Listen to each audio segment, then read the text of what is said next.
Hello, friends. How is everyone this evening? I thought I would take an opportunity to fulfill a request on talking about King Crimson.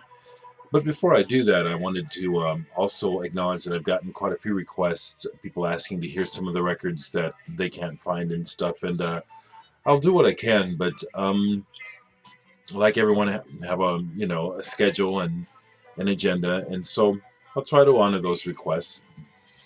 I also wanted to say that after watching the evening news tonight, it just occurred to me to just share that, I am not sitting in my music room oblivious to the troubles of the world and the fact that, everything is really sliding into the shitter right about now, politically and economically. Consequently, this time that and this practice of my collecting, listening, and playing music, I cherish it because in my mind, it's short lived. I mean, the way that things are going, we're not moving towards any solutions anytime soon. So I say we cherish this freedom that we have and the ability to spend the money that we still can, because it's not here forever. And I think we could see some major changes within our lifetimes, even at my age of 55. If I live another 20 to 30 years, man, some shit's going down. So with that said, I'm listening to King Crimson, I'm listening to Lizard, and I'll get to it. And I don't have all their records, but I'll show what I have, and I'll tell you what I think of the ones that I have. I'll start by saying this. I remember for the first time seeing the first King Crimson album as a boy, seeing this album in, was it Brandeis, in the, in one of the oldest malls in Omaha. The year was 1969, and couldn't take my eyes off it. It was really pretty frightening, actually. But what can be said about the first King Crimson album is that Robert Fripp had a serious hankering. He was inspired. This album, that kind of looks like me, doesn't he? Yeah, I can dig that. But this record, whether you like it or not, it's one that you should hear. People talk about Sticky Fingers, people talk about Sergeant Peppers, and people talk about Tommy, and I agree with all that. This goes with those, okay? And I'm saying that as though I'm speaking to the Rock and Roll Academy, to so-called experts or people who establish criteria. King Crimson by now should be recognized as one of the all-time classic albums of rock music in the world, okay? Um, any serious music listener needs to hear this record, whether he likes it or not. He needs to hear it, okay?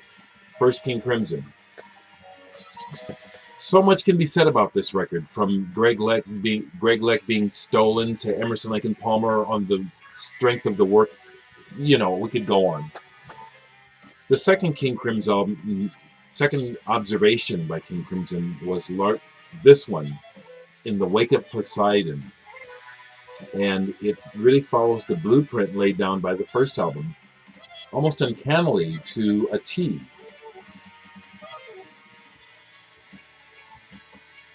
But it works. Because Robert Fripp and company were inspired. This music inspired everyone, from Genesis to you name it.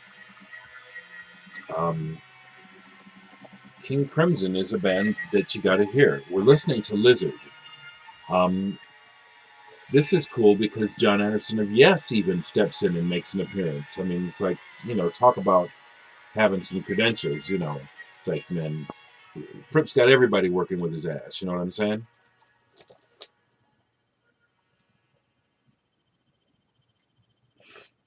So this one, Robert Fripp kind of, it's not it's not a repeat of the first two albums, although you hear that it's King Crimson. They're moving ahead. It's a little more No, they're all melodious. I just think this one is maybe not as easy to get into as the first two, but highly recommend it. The next album is Islands. I have it on CD, but I don't have vinyl. The next record I have on vinyl by King Crimson is Lark's Tongues in Aspic, which I understand is a type of a food, a dish. And this album is just amazing. Bill Bruford joins the band, John Wetton joins, Jimmy Muir. They do a lot of improvisation. It's bombastic. It's explosive. It continues to be highly creative. Um, if you're interested in knowing King Crimson and you want to be a fan, this is an album to get to know, to absorb. After that came Starless and Bible Black, and this is the same lineup, Bruford and Wetton, and it's pretty good. I don't like it as much as Lark's Tongues and Aspic. Lament is really good on here. Night Watch, Fracture. So let me be quiet. Actually, there's quite a few high points on this one. So far, what I say about every album I've shown you, get them all, okay?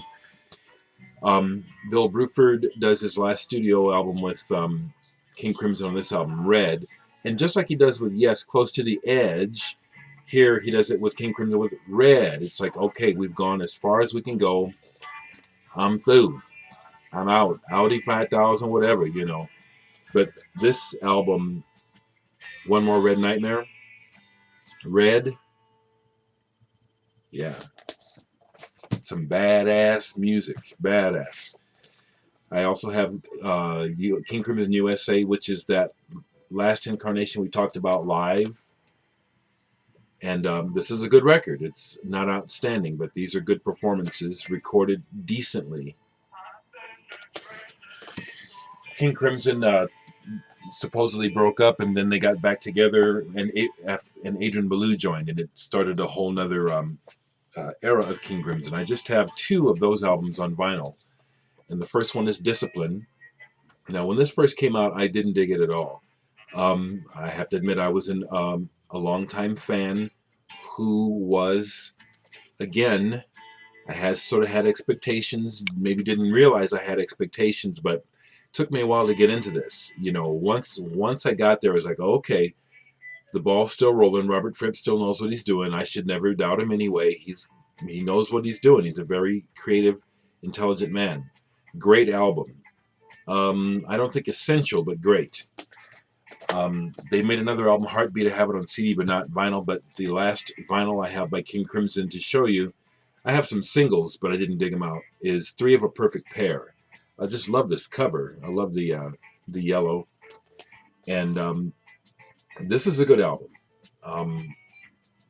Maybe a little more...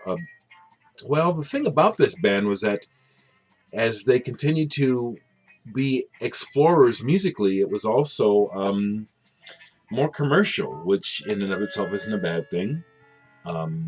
If they made any money off of this, I'm glad for them. The last thing I'll show that I do have by King Crimson that I'm very happy to have is years ago, this 4 CD box set came out, frame by frame, and I jumped on it right away. This is an excellent, excellent package. King Crimson, it's got this huge book, very detailed history. It's got I believe his name is Pete Frame, Family Tree of King Crimson. I used to love these things in the New Music Express and Melody Makers when they would do these in each issue of the different bands. Loved them. And then, of course, the CDs. Very nice package. So that's King Crimson for you. Enjoy.